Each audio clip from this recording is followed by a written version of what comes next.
Welcome to Uncomfortable, conversations about culture and Christianity. My name is Eric, and today I'm joined by Jess. Hello, world. And Alex. Hey, hey, hey.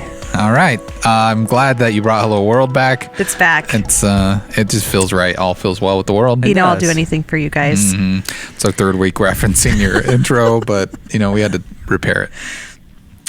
I have a quick update I wanted to talk about. Give it to us. That was, for a second time, we predicted the release of the Kanye West album, and it was not released. And it's not supposed to be released this Friday, but potentially the following Friday, according to Twitter. Also, according to Twitter, he has locked himself in the Mercedes-Benz Arena in Atlanta to finish the album. He has a personal chef. He's got living quarters in there. He Instagrams I saw the his picture. living quarters. Did he? I thought he was in prison at first. No, it's like a little with a suitcase room in there. Yeah. A bed and bed on some the weights. floor. He's training. Living out of a suitcase. He's Spaceman serious. boots. Yeah. He had some 15-pound weights, I think. Did either of you watch the live stream event last week? Because that did happen. I did not. It was the Thursday night. Yeah, I'm not an Apple pictures. Music subscriber. Oh, are you Same. a Spotify person? Spotify, yeah. Oh, wow, sad. No, anyways, I watched it, and it was just him in the middle of the arena with his new Gap jacket on. Oh, wow. And his orange sneakers. They're all red, and then he had orange sneakers, and he had like pantyhose over his head. It reminded he was me gonna rob a bank. of student ministry because we would play like a pantyhose, phase game. Oh, where you like whip it around? Yeah, but you put like With an a egg in tennis it, ball? and then Oh. you put an egg, pantyhose on your face. All right, maybe this will be one of me and Aaron's try on Tuesdays. Oh, and that's a then good idea. you put the egg on there, and you both have to whip it around and see who can break the egg on the other person. Yeah, it kind of looked like that, except he just had graphics that didn't really mean anything shining down on the floor while he walked around, and sometimes put his hand up in the air or got down on his knees and just played everyone his album. But him and Jay-Z are good again, Yeah, it seems like. Ho was on there. That was like the biggest buzz I saw. It seemed like Jay-Z was like, hey, if I can make fun of you for the MAGA hat stuff, I'll be on this track with you, because he kind of digs at him a little bit in the lyrics. But Anything's possible. yeah, mend on the mend. Speaking of on the mend, Jess, you're on the mend after some surgery. I am. You're a trooper. You're here. You had Yes. What kind of surgery? Got a did you ride have? from your mommy. I did. To I work. got a ride Because you're from not my allowed to mom. drive right now. I can't drive, but I'm fully capable of doing this podcast. I'm good. of sound mind. All right. Not any drugs that are No, too. I had it's called a chilectomy. Oh. Yeah. A chai? Like a chai tea? Yes. Okay. CH. But apparently I have something genetic so a couple years ago I had broken my foot and it didn't heal correctly. And I guess recently something must have happened. It says if you have even like a minor trauma, a part of my bone did not heal correctly a couple years ago. So my bone then started growing towards this little piece that was just floating in my foot. Oh, weird. Doesn't that sound just fun to listen to? Foot stuff. So They had to go in and shave off part of my foot and shave it. It's that hairy, huh? saw it off. I'm trying to. Well, It was a bad joke. Sorry. It was, but it's okay. Dad joke. I like dad jokes. No, saw it off. I was trying to censor myself a little bit. But Yeah. Sounds graphic. So you're wearing a boot. I'm wearing a boot. I can't drive for a couple weeks. Wow. But What are on you the doing? mend. Just upper body CrossFit stuff right now, or just can't go at all? I can't right now. Wow. That's going to be tough to sad. get back in the rhythm. Anytime. I'm relying on muscle memory Yeah. and nutrition. And we'll see. I know. Yeah, I'm going to miss it. I hadn't done it for like a couple weeks, and then yesterday, Yes. and like my body was just like, I hate you right now. So. Yep. Well, yeah, I haven't done CrossFit in a while now. You do cross like the Lord. CrossFit. The cross of It's Jesus in my keeps heart. us fit. Yes. I feel so left think out that- between you guys and your energy drinks and your CrossFit. I think we should do something with Eric. Well, With you can use me we as should a weight. just do like a lift mini me up. CrossFit workout, and Be like- maybe that'll be our banter someday. Yeah. That's another goal I have for the podcast. To get just me in. one CrossFit workout with us, Okay. all of us together. I don't think I'll do that. Well, it's a good try though. I'm pretty stubborn. Me too. Has anyone else had surgery before? here on the podcast that they want to talk about? No. It freaks me out a little bit. I'm trying to think of any surgeries I had. Did you have your wisdom teeth out? Sometimes I people did count have that. that. That would be one thing. And I've had sleep dentistry done twice in my life, and it doesn't work. I just remember everything. They're like, you're not going to forget all this, and it's not true. I just remember the dentist like telling me to stop talking a lot because I'm just like having the conversation. That's intense. Does that count? I had a mole removed from my eyelid when I was a kid, and they laid me down on some jelly and took a scalpel to my eyelid. That was kind of traumatizing.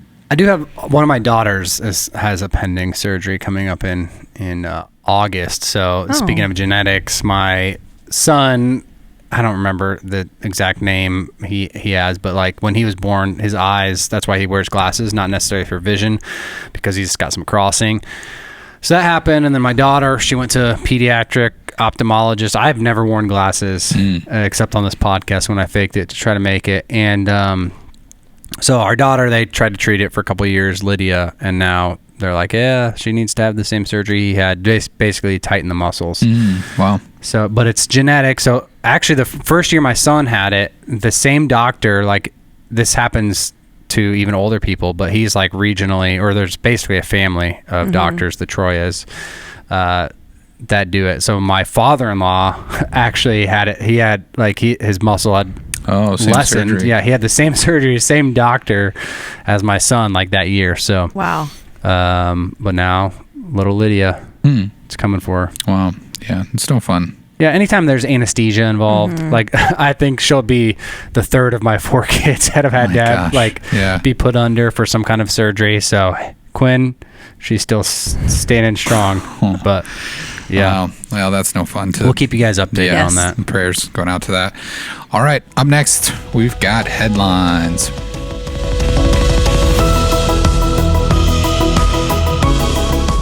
All right, this week's headline comes from newsnationnow.com. It says, still the GOAT, Simone Biles receives flood of support on social media. Now, this is in a result of her kind of bowing out, at least for now. I don't know. I haven't been following the Olympics. That makes me a bad American, I'm assuming, but I'd love for one of you to fill me in on what's going on here. Well, that's not new news to us, Eric. People have told me you're a bad American before. Yeah. I'm sorry. I'm stubborn in fighting them. Bad guy. Yeah. I've got my red, white, and blue on my shirt today because I'm so I have black good lightning. American. Back to America. And she's got her American colored bang. Flag. Yeah. So. Yeah, your bang energy is an American flag. It's okay. We've established you're both more patriotic than me. Yes, we are. I'll just take the L on this one. And can you explain this Simone Biles situation? So Simone Biles, the last Olympics, crushed it, and she has ever since. She's literally, they say, probably the best Olympian ever in the world. Yeah, the American team was favored to win, but she did her first trick last night, which is like one of a kind on the vault. But then she kind of got lost in the air. They call it the twisties, apparently. I hadn't heard that term, but she got lost in the air. Is it like the FIPS? I don't know, but sounds like it. Could be close. Could be close. But it's basically where you're in the air, you lose where you're supposed to land. Which is just amazing that she even landed on her feet. I mean, she didn't stick the landing, but she landed on her feet, didn't like fall or like, but obviously with what you're doing, if you get lost and you don't land on your feet, I mean, so many detrimental things could happen. So mentally she was just done, so she went into the locker room. I think there's a lot of mystery surrounding it when it happened. And then she came out and told the team, hey, I can't compete anymore, which led to other gals. So she was still on the team technically, because you can't just remove yourself and then place someone else in that, which is where some people have like, there's criticism. Some people are like, well, other girls, could have made it, been on the team. And there's that kind of, that side of people that are like, you robbed somebody of an opportunity. But she obviously didn't know that. And Michael Phelps talked about it even last night, the weight of being an Olympic athlete, and like the chosen one, because she's kind of the face of the Olympics right now. I would say, like he was going into it. And so all that to say, she dropped out, and she noted at the end it was just due to a lot of the mental health stuff that she's carrying, and then has also decided, she didn't know it as of last night, but I think she decided today she's going to not be a part of the individual competitions to have a shot to win gold in each one of those, and then the all around, which she was expected to, which opens up the door for some of her teammates to potentially win that, but the U.S. did end up still pretty amazingly winning silver as a team, especially for a couple of gals that had to just step in and do routines that they weren't even planning on doing. I think you're always ready in case someone gets injured or whatever, and so and they were really supportive of her. I mean, last night they did a big interview with the team that won silver, and they were like, we didn't get silver, like we didn't get deferred to silver, like we won silver. Yeah. And that's what we're happy with. Like they were very supportive of her.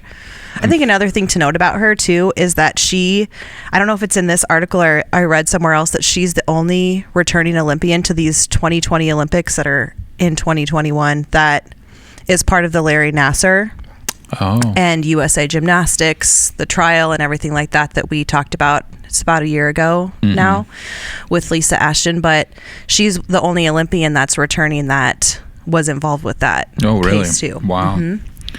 Yeah, that's a lot. And does she still have an opportunity to win a gold medal now? Like, is there an event she decided not to. So now she's completely out. She's out. Yeah, she decided, as what I read this morning, which is always the weird part of the Olympics being on the other side of the world, because I try not to check social media because I want to see it and feel like those races live. And then even yesterday, I kind of took the excitement out of watching the team competition because I got an email from Omaha World Herald, Simone Biles drops out, and you're like, dang. Spoiler alert. All right. I think this puts a light onto mental health, and I think that's where we necessarily, even as humanity, or just even people that are interacting with this story, are kind of saying, well, you could have just suck it up for 30 minutes and do your routine and get through it, and just shining a light on mental health, where how many times have we done something that our mental health we probably shouldn't have done. And so I think shining a light on that aspect, and it's okay to say no to something if physically you're there, but mentally it's just not the right thing for you to do. And I think a lot of times we push it off because on the outside, hey, you've got it all together, you're fit, you're ready to go out and do it. And it's kind of the unseen thing that we don't put a spotlight on or don't give a lot of credibility to, that is so valid and so important. So I think that is a definite takeaway in something like this, where she was choosing herself, even though we are all looking at it as, hey, you could have done this easily, you're fit, you're the best Olympian in the world. Yeah, and I think especially for some Americans that remember, that don't know all of the pain behind the abuse in the Olympics, not just Larry Nassar and the sexual abuse, but even the coaches previously. I remember, I'll never forget 1996 watching Carrie Strug go up there and stick it and win the gold for a country with a leg that was she shouldn't have been up there. And I remember that was a signal of strength and somebody pushing through. But then now, as you look back and you hear the real stories, and as documentaries have come out that we've talked about, you realize she didn't even have a choice in the matter. And so then I'm even me emotionally oh man, should I be celebrating that? Should I not? She still earned the gold and won. So there's a lot of mixed emotion there. And even she, has been one of the people that's reached out and supported Simone in this. And so I think it shows that they've come a long way, and a lot of the things that team I think was trying to institute in ability for healing, I think this is another part of that healing process overall, which I don't think you can put a monetary money value or medals on that. And so but it's difficult. I mean, there's going to be grieving from if you didn't get into the Olympics, and you didn't make the team, and you're oh, that could have been my spot. I also get that person could be frustrated, and absolutely. And there's grief probably all around. It's a complicated situation. So It's good though, and I think people like Michael Phelps and other people, it's helped them open up about that journey that I don't think normal Americans, we have so much pride, I think. Well, no, we don't look at there's a them. We don't stigma. look at those athletes as people almost. Yeah. It's just, they're just representations of our country and our strength, and that's what they need to be. And even having this conversation, I'm sure people are rolling their eyes going, well, they've got this once in a lifetime opportunity. They should just, like you said, just stick it out. Yeah. So Tough stuff. Well, we wish her all the best, and everyone else, represent America. Go USA. Up next, we are going to be talking about raising your kids on social media.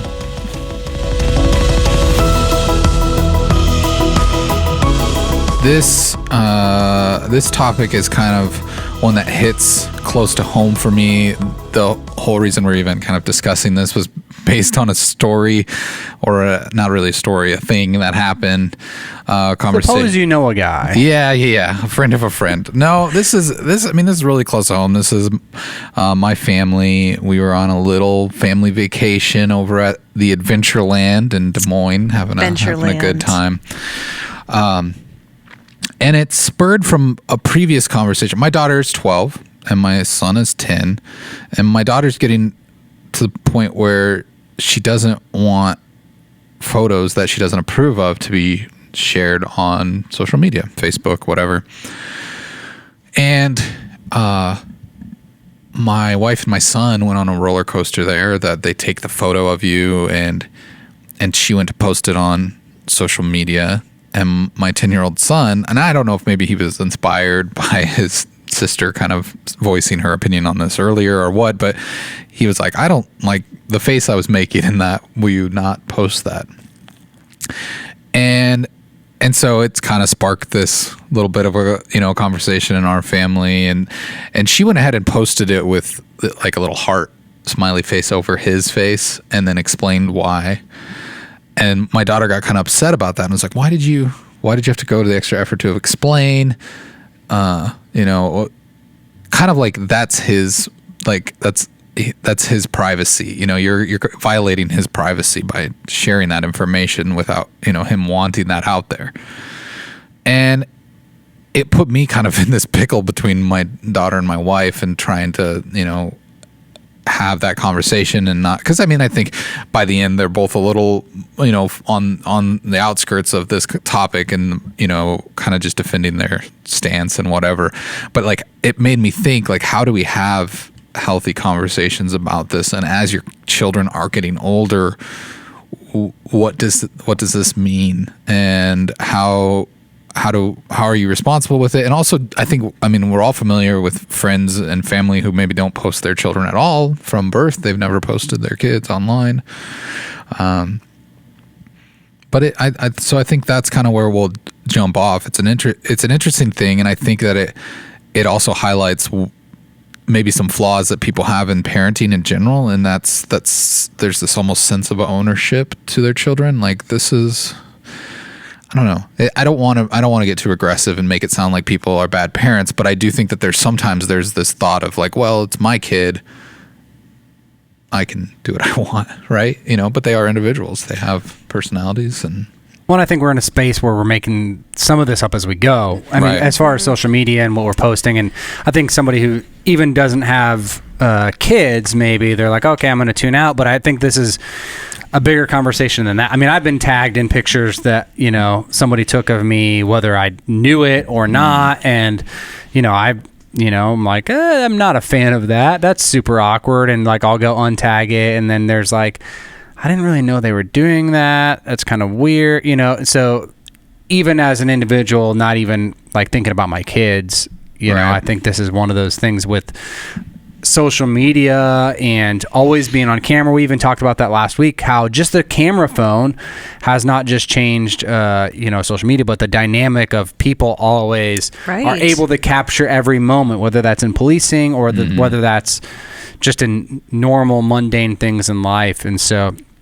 I do think it gets more complicated now if we're talking about parenting and all of this, all the other layers. Yeah, and I think social media has just become an instinct. to people. That's what it is. I mean, especially to my generation and, you know, maybe a little younger, but those that weren't born into it, it's just become this instinct. It's almost an assumption that whatever happens is fair game to be shared on social media. And it's just a natural, boom, this is content, hashtag content. And yeah. I do think it's true what you're saying, Alex, is that we're kind of making it up as we go, because we're kind of navigating this space that I didn't have to navigate when I was 10 or 12 or even really a teenager. I mean, I don't think Facebook was out until we were in college. But I think that it's just so important for us, even when we were having this conversation last week of, hey, what are we passionate about in this conversation? And then just for us to even stop and think. And so I just want to say, we asked permission from like your wife and kids for us to have this conversation. I set them down over a nice Qdoba meal. You bought them a meal. And I said, and then you asked, can I talk about you on the podcast? And I think even, which is better than me, because you just go for it, and we know that. But I think even that, where it's like we're navigating this new space, like how do we even have these conversations? And for us, maybe we wouldn't have thought of that a year ago of, hey, let's ask your 10 and 12-year-old kids if it's okay for us to have this conversation. And I'm glad they said yes, so we can talk about that. But you're right. I just think we're navigating a space and it changes so quickly. And I think, too, it's important to acknowledge in these conversations, one of the things that I've learned, because I've been a mediator, I guess, not in this exact conversation, but as a middle school pastor about just differences of use of technology. And I think it's important to realize that there's digital natives and digital immigrants. And to help explain that, you know, there's literally, I mean, I think the advent of the iPhone, the smartphone, is really one of the game changers in this. The internet obviously is a part of that, but the camera, the always connected to the internet, is a kind of a game changer. And so there are people that literally are digital immigrants, like they were born, like our parents, even us, we were born before the iPhone existed and social media. And so just how we come to use it and our expectations for a smartphone are different than those who literally they were born with it and it's become so intuitive in their lives. And so I think we have to always realize in any kind of conversation like this that we're both coming at this with two totally different understandings, two totally different experiences. I often would talk about how my parents, we would have foreign exchange students come to our house, right? And so if they came into our house from a totally different culture and then they were like telling the Ely family, no, you guys need to obey my rules, and it would just feel weird and sloppy. And so we would always have to figure out, how do we, people from two different worlds, two different backgrounds, how do we start to realize that, to disarm us to even be able to have some of this conversation and realize that, okay, we've contributed to this and we need to be able to listen well. And so in having some of these conversations, I think that's important to even set up, right? Because I don't think a lot of people realize that. And so we can say it's all evil or it's not all evil. And so, and I see both perspectives. I think I do anyways, but like, cause I look at like the perspective of the parent and my wife in this example, like I could foresee this being a thing that you're almost grieving because you're even in a time where we're more isolated than we've probably been in a long time. And it's like, I just want to share in the joy of my children with my friends and family. And I don't, you don't get to see everybody. We have family, in different parts of the country. So, the idea of not being able to post this fun moment is kind of a heartbreaking thing where you're like, I want this engagement. It's not, because I even asked, I was like, well, do you take vacations only? And I was being sarcastic, obviously, but I was like, do you take vacations only to post on social media about it? And no, that scored some points. I'm sure that didn't go over well. That wouldn't have gone over well with me either. And that was, that's kind of in the heat of the argument, Yeah. And it's like that was not the right approach. But it was, I guess what I was trying to get across is like, that was almost me speaking for myself, like, is that, what does that look like to never, like, if you just never post it ever again, just, and some, I think people would struggle with that. Yeah. I think even your wife, are we saying her name? You can, yeah, I'm sure. I was just thinking of just Christina when when I'm even hearing this story, it's not like her intentions were wrong. Like everything was good. Like she had the best intentions. Absolutely. Yeah. And so, I mean, one of my best friends has also made this decision. She's made the decision not to post any likeness of her children their face on social media. No presence. So if she posts anything, it's like a finger it's just not the whole body. And so they're saying that connected to pictures is addresses. They don't want their likeness on social media for obviously crime reasons. But also they're thinking ahead of these little people are going to have social media one day, and they're going to look back and their whole life is going to be documented. Right. And so I don't necessarily do that. I don't post all my kids everything that they're doing, but I do post them on social media. But I respect my friend for her reasons to not, even though maybe they're not the same. And so I think for me, navigating that, it makes me more sensitive when I'm around her of, hey, like if I take a picture, I'm not going to post it. I'm thinking about it in the back of my head. It makes me be more sensitive to that. But I also feel like it's a way that even though my friend thinks differently than me, I am showing respect in a small way for me, but it's a big way for them. And so I'm just looking at, different parenting viewpoints. Well, I think even beyond that, where this gets messy for people is that it's a minor, it's a child requesting that you don't do that. Right. And so then I'm as dad, as the parent, I'm trying to be empathetic towards that and at least understand it. Right. You're being an advocate. And but it's hard to navigate that, because I'm trying to listen to her side of it, which is, this is also about her privacy and my son's privacy. And it's one of those things where in an age of bullying and different things like that, and we don't allow them to have their own social media accounts yet. Obviously they're only 10 and 12. It would be against the terms of service anyways, but it's just, that's not something that we don't even know what that looks like for us when they are old enough. But beyond that, it's like, how do you honor them and also realize that like these photos could easily be used for bullying. It could be the friend of one of their friends' parents or someone they go to school with parents could show them, oh, look at so-and-so was doing this, and be like, oh, that's an embarrassing photo. I'm going to make fun of them at school for it or call them names or whatever. So I think that's just a dynamic that our parents never had to really think about. It wasn't like they were inviting the neighbors over always to see all of our photos or something. I mean, sure, there's the random photo album or something, but you know what I mean? It's just constantly out there, constantly being documented. And like you said, Jess, for the rest of their lives, do they want to be like applying for a job and have an employer go back and look at them as children in a bathtub because they were tagged in this photo on Facebook 30 years ago or something? It's so, I don't know. I don't think we're always fully thinking of the repercussions. Well, even, how crazy AI has gotten on social media. Like, oh, for sure. You post a picture and it automatically even starts suggesting like your friends, hey, is this person? Do you want to tag them in that?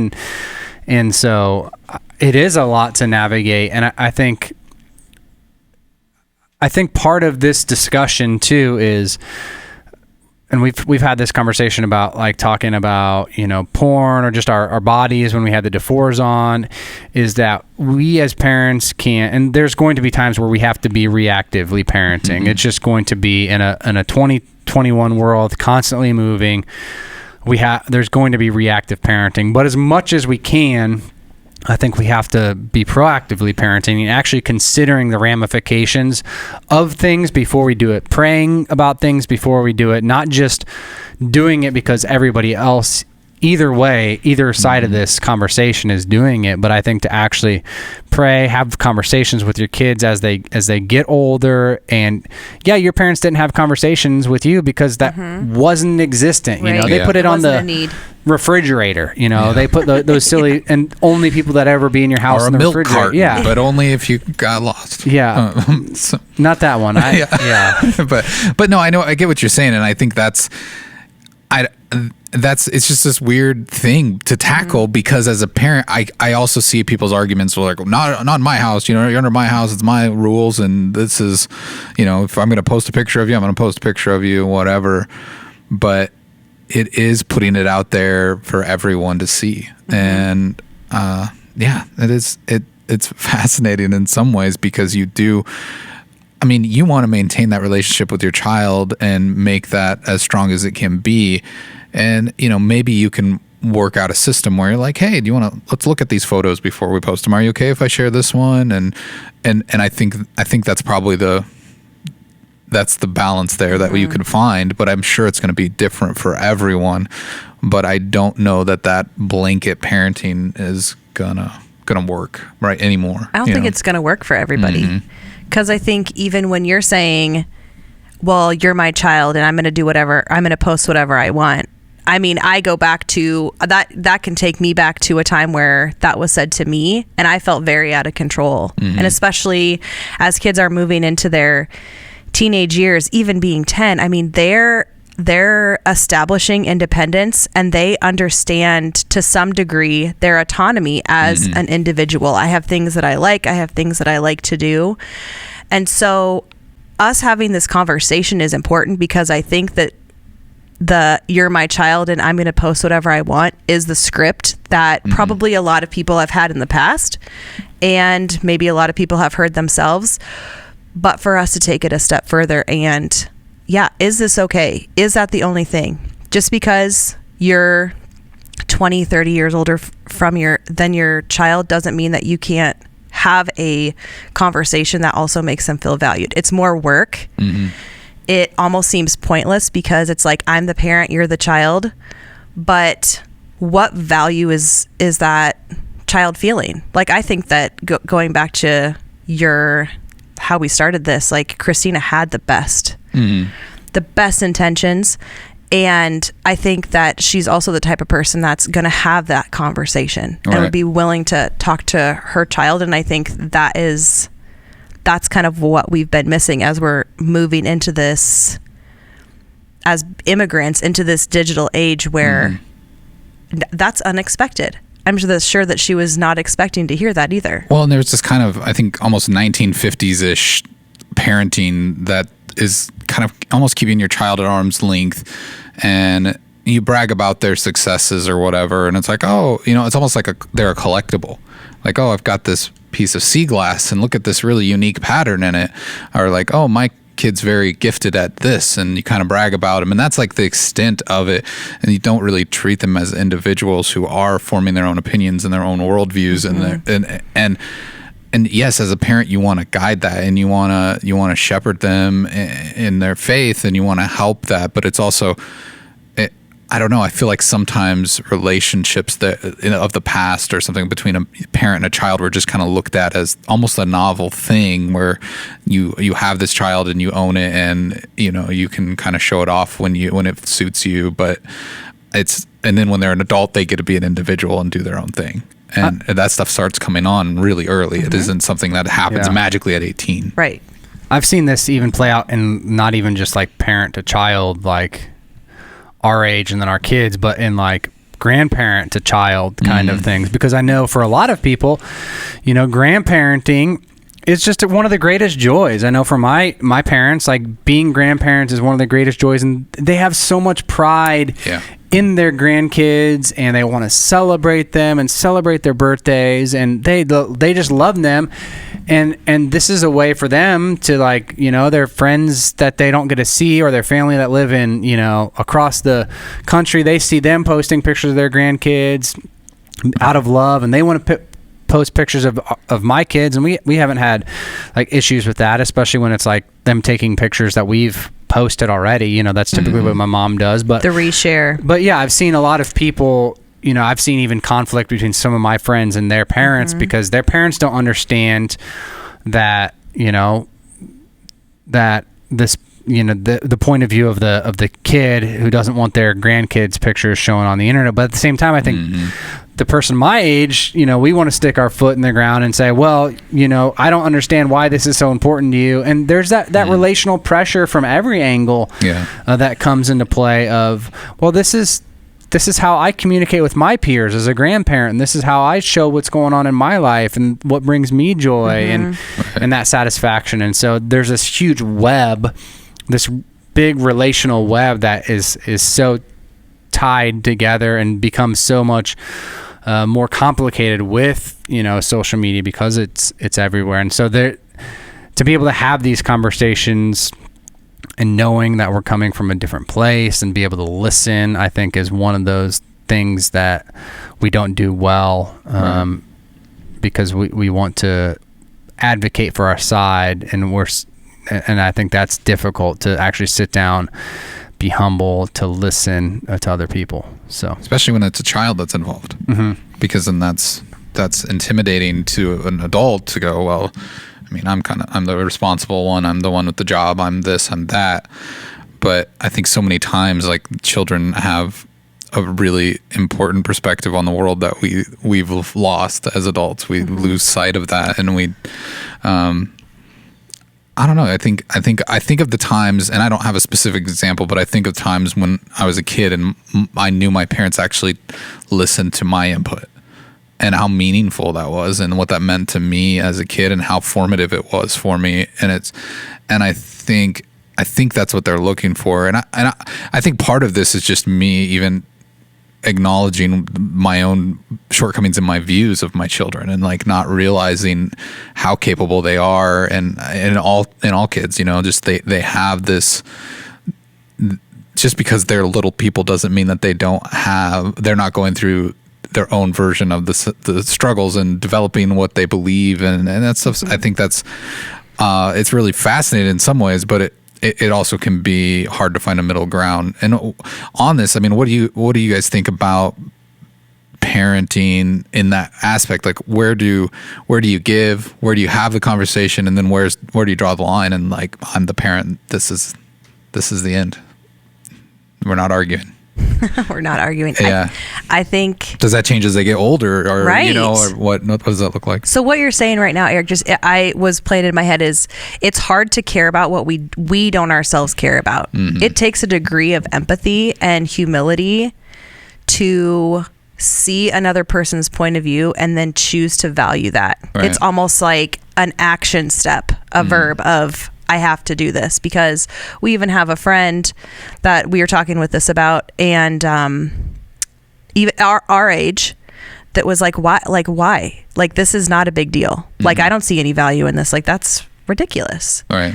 And I mean, just through that, it's like there are people that are going to think that way, but it does take a degree of empathy, I think, even when we're looking at our kids, to value something that they value that maybe we don't see the same importance to. And I would ask the question, like,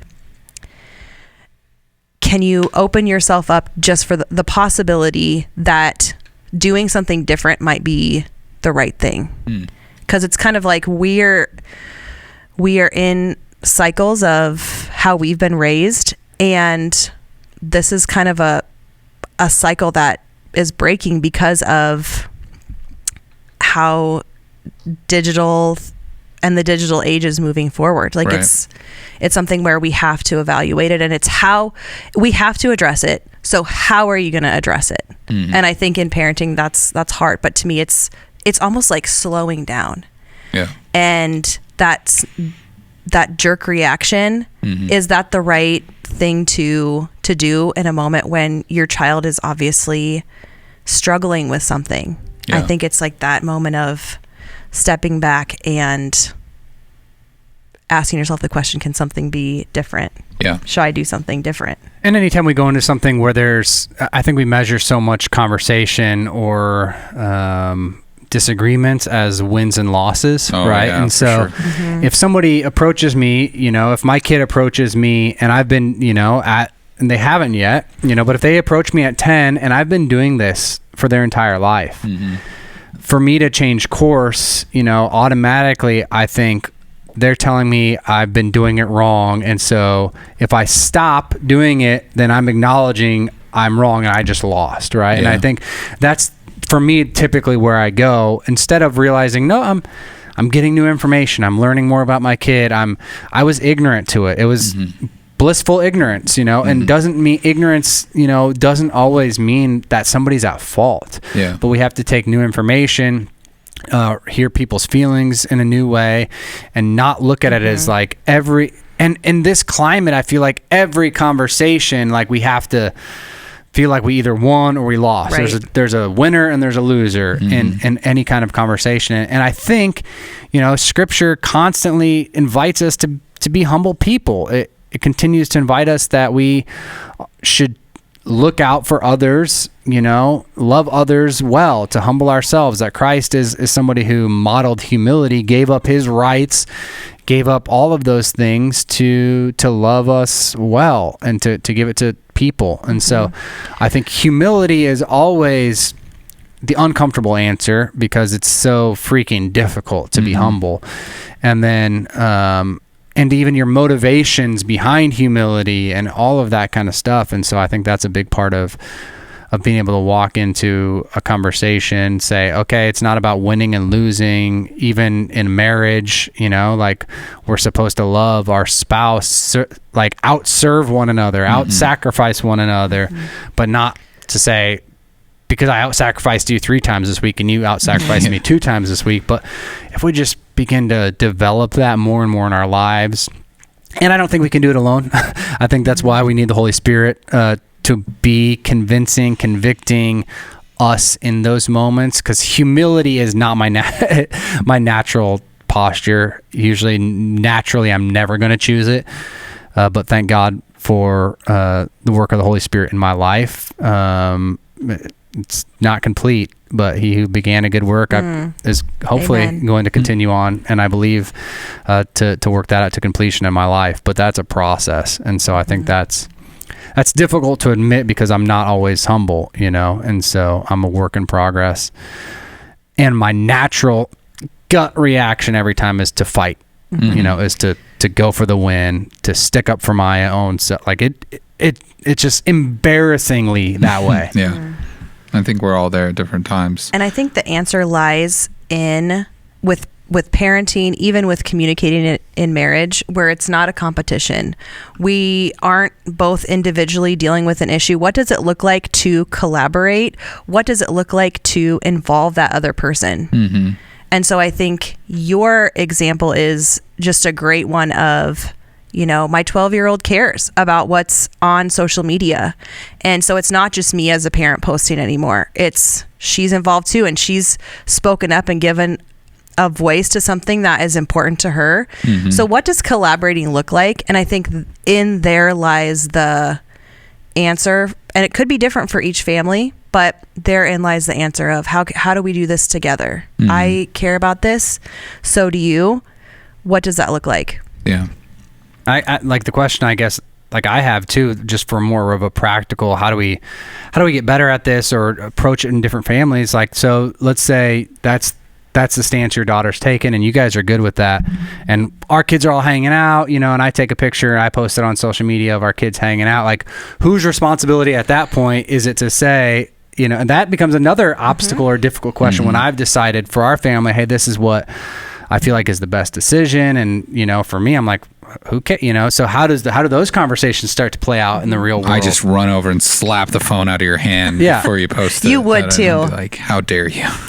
No, but I think that's a legitimate question because then it's like, well, it's kind of like not knowing someone's dietary restrictions and then inviting them over for dinner. And then they're kind of like, well, I'm whatever. I can't eat this. Yeah. I'm vegetarian. I'm vegan. How could you serve me this? And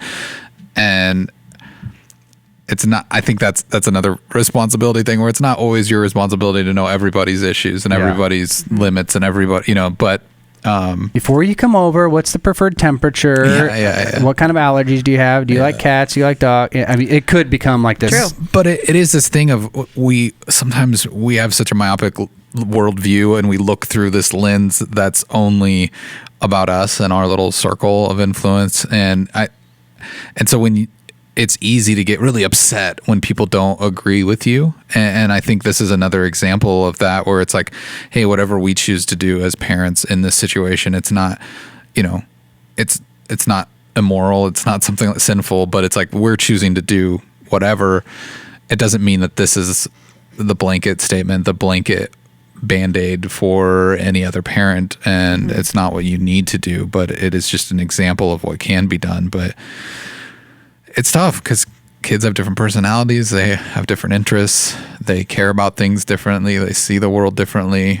And it's like, as a parent, I want to celebrate that, but I also want to like come alongside them and show them maybe the things that they haven't thought of yet, or the ways they're not looking at it. Because it's also important for my daughter to see her mother's perspective. And Absolutely. I mean, just as much as it is for mom to see the daughter's perspective, it's important for her to see, hey, you know what? These years with you are fleeting. We aren't going to have much more time to brag about you, and you're going to be out of this house, and we're going to want to post, like, you have 6 more years with us. And like, we're going to want to capture these moments with you, and it's like, so you need to see that side. And when you're a mom, you're going to realize how important it was to post that photo, how much she wanted to brag about you, how precious you are to us. And what we see in that photo, even though maybe because of where you're at in your life, you don't, you have feelings about your own self-worth and self-image that, don't align with what we see. This is still important to us. And it's like, how do you convey all that to a 12-year-old? And so it's just, these are the things where it's like, both sides are important, but how do you give them both the levity that they need?